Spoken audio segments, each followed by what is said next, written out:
Assalamualaikum warahmatullahi wabarakatuh. Hari ini, saudara-saudara yang terhormat, akan kita sambung lagi hal ihwal yang berkenaan dengan tasawuf.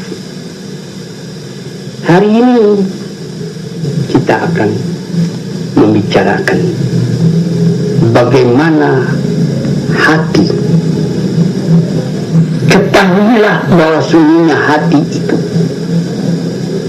apabila telah dikosongkan daripada kecintaan akan dunia, apabila dikosongkan daripada kerakusan kepada harta, atau dikosongkan dari ambisius, hendak mendapat pangkat, hendak mendapat kedudukan. Kalau sudah kosong, isi.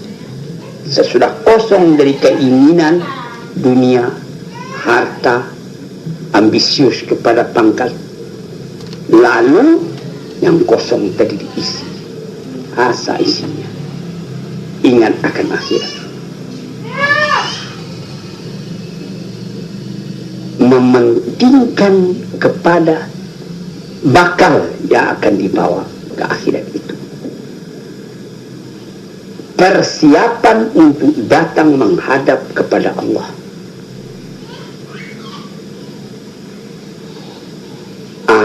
Kalau ini sudah hati yang dikosong daripada kehendak dunia tadi, dinegatifkan kepada dunia, dipositifkan kepada akhirat.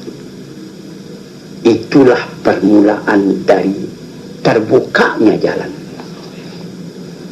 Karena kadang-kadang mata kita disilaukan oleh barang yang fana, sehingga kita lupa kepada barang yang baka. Ketika sudah demikian keadaannya, tergeraklah hati itu mengetahui apa yang diridai oleh Tuhan. Ini mengosongkan dari harta, menggantinya dengan ma'rifat, sehingga nanti berubah pandangan hidup kita itu. Kita tidak memandang lagi besarnya dan pentingnya dan mahalnya harta. Pangkat-pangkat pun demikian pula. Dalam keduniaan kita ingin kepangkatan, tetapi Al-Quran sudah mengatakan, kasarabin biqi'atin yahsabu dham'anu ma'a hatta idza ja'ahu lam yajidhu syai'an. Seperti orang melihat gejala panas di padang yang luas. Baik kita berjalan kaki. Saya sudah pernah berjalan kaki di tahun 1927 dalam umur baru 19 tahun dari Mekah menuju Jeddah karena uang tidak ada. Malamnya kami bermalam di bawah terang bulan. Pagi-pagi tersentak tidur, bulan sudah mulai gelap cuacanya, matahari mulai naik, kami sembahyang subuh. Sesudah itu berjalan kaki lagi. Kira-kira pukul 9, panas sudah mulai terik. Yang akan ditempuh jauh lagi, Bahra namanya. Di situ kelihatanlah air. Yahsabuhu dham'anu ma'a. Disangka oleh orang yang haus bahwa itu betul-betul air. Seorang danau, orang meninjau seperti lautan danau nampaknya. Tambah haus, ditempuh. Sesudah ditempuh, tidak ada air tadi. Yang ada cuma pasir. nanti kelihatan jauh lagi ada air di sana. Begitu terus menerus.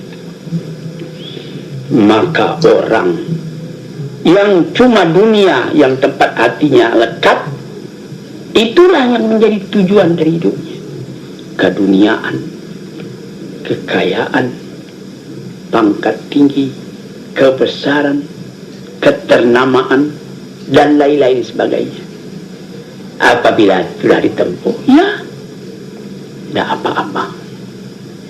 Ini jangan sampai dilupakan hal ini. Sehingga sebagaimana dikatakan oleh Imam Abdul Qadir Jailani, jangan diletakkan hartamu, kekayaanmu, kebesaranmu, pangkatmu di dalam hatimu. Karena kalau dia pangkat itu hilang, harta itu habis, nanti hatimu luka. Payah mengobat hati yang luka. Nah, jadi di dalam segala sesuatu di dunia ini, sadar, tidak ada yang langgeng, tidak ada yang kekal. Ini yang mesti diingat. Nah, jadi kosongkan hati dari itu, lalu positifkan tujuan. Kemana tujuanmu? Di sinilah diterangkannya di ayat tadi, di kata-kata ahli tasawuf tadi. Dia bilang bahasa Arab, i'lam annal qalba idza khala minal ihtimami bidunya wa ta'alluqu bima fi wa ta'alluqi bima fiha min malin aw riyasatin aw sawlatin wa ta'allaqa bil akhirah wal ihtimama biha min tahsulil uddah wa tahabbul qudum ala Allah azza wa jalla fadzalika awwalu futuhihi wa tabashuru fajrihi. Ketahuilah olehmu, apabila hati telah engkau kosongkan daripada mementingkan dunia dan melekatkan hati kepada harta atau kepada pangkat atau kepada macam-macam rupa, lalu hati yang kosong dari itu ditaklukkan, disangkutkan kepada akhirat dan mementingkan pula akan persiapan menghadapi jalan yang akan datang. Watahau, bersiap untuk maju ke hadapan Allah Subhanahu wa taala. Fadzalika awal futuhihi, itulah mulai hati sudah terbuka. Sudah lain kita punya hidup itu. Sudah datar dunia ini, tidak ada. Bukan berarti kita membuangkan harta yang ada. Ini seperti cerita Imam Malik. Ketika dia tinggal di negeri Madinah, Khalifah Bani Abbas Al-Mahdi atau Al-Hadi meninggalkan uang padanya 1000 dinar emas. 1000 dinar emas, sedangkan 100 dinar saja sudah berat. Belum ada uang kertas pada waktu itu, betul-betul emas, dinar. Jadi seperti ringgit di zaman dulu. Ditinggalkan, disimpannya uang itu baik-baik. Ketika Khalifah sudah datang ke Madinah, balik dari mengerjakan haji, Bapak Imam Malik katanya, saya harap Bapak mari kita sama-sama pindah ke negeri Baghdad. Di situ Bapak lebih leluasa berfatwa. Imam Malik menjawab dengan senyum, saya lebih suka nanti kalau mati dikuburkan di kubur tempat Rasulullah meninggal. Nah, kemudian dia uang tadi tidak dibelanjakannya walaupun 1 dinar, dikembalikannya katanya. Ini barangkali maksud tuanku tempoh hari meninggalkan buat belanja, saya berangkat ke Baghdad. Ini uang belum spesial juga habis, ini saya kembalikan katanya. Kalau hatinya itu takluk ke dunia, 1000 dinar, tentu dia tahan, dibalik. Apa kata Khalifah? Saya bukan meminta uang itu, simpanlah kembali uang itu buat belanja Bapak. Sekarang saya tambah hadiah, dikasihnya kuda Arab yang bagus. Dan nanti kalau Bapak mau pergi ke mengajar ke masjid, kalau memang tidak bisa pindah ke Baghdad, inilah kuda untuk Bapak kendarai. Terima kasih. Datang muridnya Imam Syafi'i. Sesudah raja pergi, Imam Syafi'i datang. Ini kuda dari mana ini, Pak? Bapak Guru, ini hadiah Khalifah Al-Hadi. Bagus sekali, memang bagus. Dan ini sesuai buat pakaianmu. Ambillah buatmu kuda ini. Jadi tidak lekat kata itu dalam hatinya. Uang dia simpan, kalau datang orang minta dia kasih. Kuda yang begitu bagus dikasihnya kepada muridnya. Katanya, "Naam wa khair, wa layak bika," katanya. Memang bagus di kuda, tapi yang layak mengendalinya engkau. Nah, itu orang yang hatinya kosong dari dunia, tapi ada yang lebih tinggi dari dunia yang dia inginkan, yaitu persiapan buat menuju hari akhirat. Orang-orang yang seperti itu bukan dia miskin, dia kaya. Kenapa? Siapa yang katakan kaya? Orang yang tidak banyak keinginannya dalam dunia ini, itulah orang yang kaya. Siapa orang yang miskin? Yang terlalu banyak keinginannya. Sudah ada merek mobil yang bagus, Holden, belum puas, dia minta Mercedes. Sudah dapat Mercedes, belum puas, dia minta Rolls Royce. Belum puas, diminta yang lebih tinggi lagi. Atau yang lain-lain. Orang ini karena hatinya tidak takluk kepada cita-cita yang lebih tinggi. Jadi dalam kata ini Ibnul Qayyim mengatakan, orang yang sudah kosong hatinya daripada dunia, tidak lagi lekat harta di dalam atau kebesaran. So, Imam Syafi'i pernah mengatakan, orang yang besar ialah yang tidak tahu bahwa dia besar. Ini itu sesuai dengan hadis Nabi, man tawadha'a rafa'ahu Allah. Barang siapa yang mendudukkan dirinya di tempat tawadhu', itu yang dibesarkan oleh Tuhan. Tapi orang man tarafa'a wada'ahu Allah, dia meninggi, saya mesti, ini etiketnya begini, protokolnya begini, saya mesti duduk di atas mobil begini. Ini mesti aturan, kalau saya fit, very important person, tempat saya mesti sedia. Kalau begitu itu orang kecil, dia sudah diikat oleh keadaan dunia tadi. Ini yang diterangkan di dalam kitab tasawuf.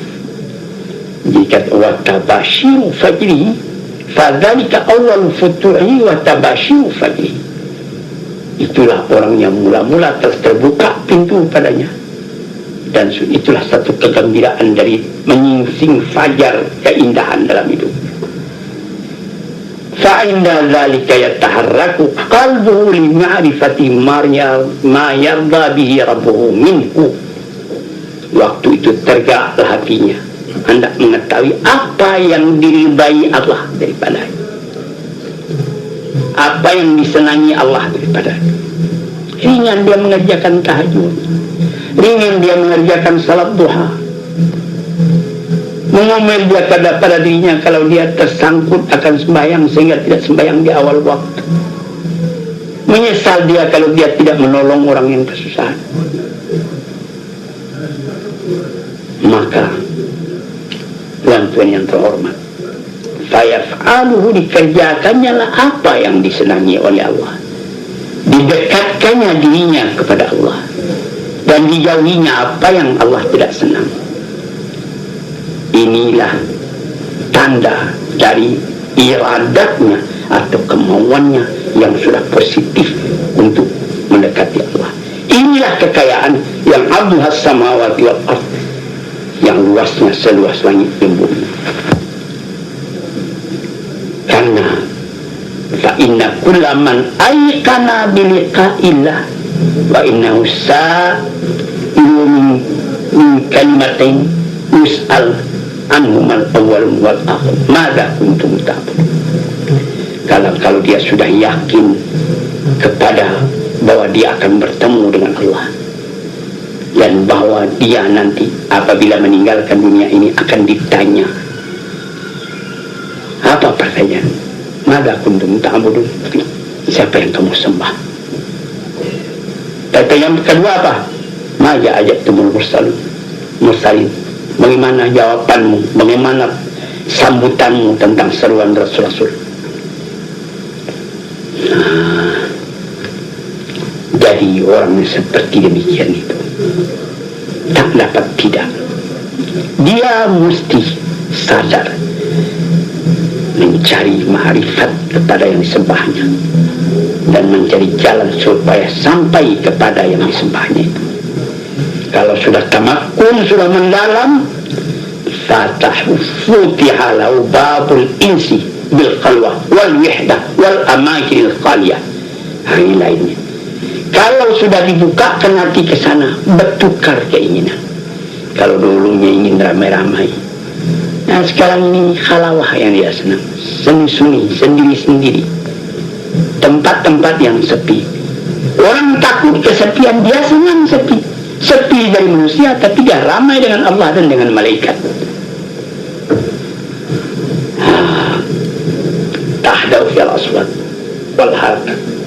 Tenang suara, tenang gerak. Tidak ada yang lebih sukainya daripada itu. Sebab kekuatan terletak dalam hatinya dan dalam iradatnya, dalam kemauannya. Tertutup pintu-pintu yang lain yang akan memisahkannya daripada cita-citanya tadi, yang akan memecah kepada hatinya. Senang hatinya sendiri, kacau pikirannya, duduk beramai-ramai, karena yang dibicarakan dalam beramai tadi cuma hal dunia. Lama-lama ditutup, dibuka pintu tadi oleh Tuhan, terasa halawatul ibadah, manisnya ibadah, sehingga dia tidak merasa kenyang-kenyang dengan itu. Mukanya kelihatan nur, cahaya. Alam ini lapang dirinya. Dia tidak merasa benci kepada orang lain. Kalau ada melihat orang yang belum matang keimanannya, dia tidak benci, dia cuma berdoa, Allah maghfirlah, ampunilah sian meskipun Allah maghfirlah warhamhu wa'afi wa'af'anu itu didoakan untuk orang yang telah meninggal. Tapi juga dia pakai doa itu melihat orang-orang yang belum mendapat petunjuk itu. Nabi Muhammad sendiri pernah mendoakan, Allah maghfirli qaumi, Allah maghfirli qaumi fi innahum la ya'lamun. Ya Tuhanku, ampunilah dosa kaumku karena mereka belum tahu. Jadi tuan-tuan yang terhormat, orang yang begini telah merasa lezat, kepuasan, kesenangan yang lebih daripada kesenangan main-main dalam dunia ini, menuruti syahwat. Cobalah, saya muda akan kaji sedikit. Pemuda-pemuda yang sedang naik nafsunya melihat perempuan cantik misalnya, hatinya tertarik, perempuan itu pun merayu, lalu dia mengerjakan pekerjaan yang melepaskan nafsunya. Sesudah itu nanti dia menyesal. Sesudah dapat bahaya dari kehidupan itu, dia menyesal. Dunia ini seperti orang minum, orang haus minum air, tapi air ini minum air laut, tambah diminum tambah haus. Jadi dibuka hatilah, dibukakan kemanisan ibadat, sehingga dia tidak bisa kenyang-kenyang dari ibadat. Dia rasakan kepuasan, ketentraman hati, berlipat ganda daripada kepuasan karena menuntut permainan dunia dan mencapai syahwat. Sehingga orang itu apabila dia masuk kepada sembahyang, dia ingin biarlah terus saja sembahyang. Kemudian itu dibuka lagi, satu dibuka, dua, buka yang ketiga, merasa manis mendengarkan kalamullah. idza tuliyat alaihi ayatuna zadathum imana wa ala rabbihim yatawakkalun. Kalau dibacakan kepada mereka itu ayat kami, kata Tuhan, bertambah imannya dan dia bertambah tawakal kepada Tuhan.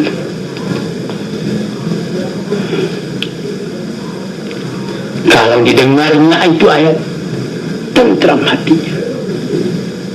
Sebagaimana tentramnya hati seorang anak kecil apabila diberikan kepadanya permainan yang akan dia pegang.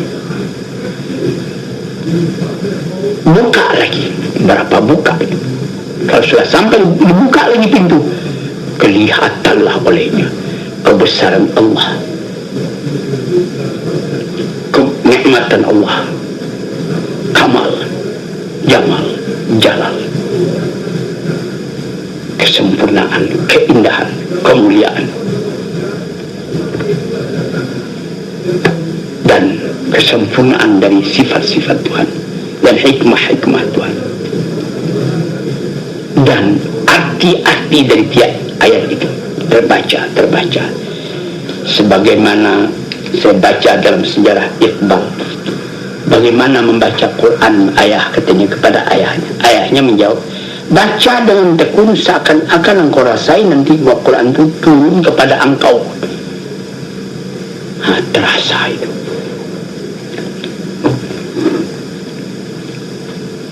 Bihaifu yastadruku qalbu fi dhalika hatta yaghlibu fi, sehingga tenggelam hatinya ke dalamnya, sehingga gaib dalam itu dan merasa dalam hatinya bahwa dia sudah masuk ke alam yang lain, bukan alam manusia yang biasa ini. Saudara-saudaraku yang terhormat, ini beberapa dalil yang disebutkan halawatul iman. Man zaqa halawatul iman, orang yang merasai akan manisnya iman itu. Saudara-saudara yang terhormat, ini beberapa peringatan yang moga-moga saja menjadi pedoman dalam kitab kita. Pintu-pintu itu dibuka satu demi satu. Sesudahnya merasakan dekat kepada Tuhan dari itu, gaib di dalam Tuhan, dibuka lagi pintu. Apa? Malu kepada Tuhan. Malu, padahal Tuhan tidak kelihatan, tapi Tuhan terasa dalam hati. Sehingga dikatakan dalam ayat al-ihsan an ta'budallaha ka'annaka tarahu fa in lam takun tarahu fa innahu yaraka. Engkau menyembah kepada Allah seakan-akan engkau lihat Allah itu. Dia tidak bisa engkau lihat, tapi dia melihat engkau. Mata tidak bisa melihat, hati bisa melihat. Dibuka lagi itu pintu. Itulah nur yang jatuh ke dalam hati, dipelihara oleh nur itu, nampak oleh hati. Kita berhadapan dengan Tuhan sehingga kita malu kepada Tuhan, serang sendiri, tidak ada orang lain. Ketika itu diberikan lagi pemberian oleh Tuhan, apa? Dawamul muraqabah lirraqib, tetap mengintai yang dicintai itu, tidak melihat kepada yang lain melainkan kepada dia. Seakan-akan kita melihat, menyaksikan di atas langitnya ataupun sedang duduk dalam arasy-Nya, melihat kepada hambanya sekalian, mendengarkan suaranya, menyaksikan akan rahasianya. Kalau ini sudah tercapai, bertambah maju kehidupan dari dia, hidup sendiri, wujud sendiri. Manusia pun wujud dalam hal yang lain. Dia wujud di hadapan Tuhannya, di hadapan walinya. Dia memandang kepada Tuhan dengan hatinya, padahal manusia lain tak memandang apa-apa, sebab dia tidak diberikan syahadah, melainkan yang ada syahwat dunia. Bahwa yarahum Allah memandang dia meskipun dia tidak memandang Allah. Dan tidaklah mereka memandang kepadanya melainkan sebab dari kesadarannya akan wujudnya. Hadirin yang terhormat, cukup sekian dulu. Nanti insyaAllah di hari yang lain dalam fasal tasawuf ini kita sambung lagi keasyikan kita memandang Tuhan itu. Assalamualaikum warahmatullahi wabarakatuh.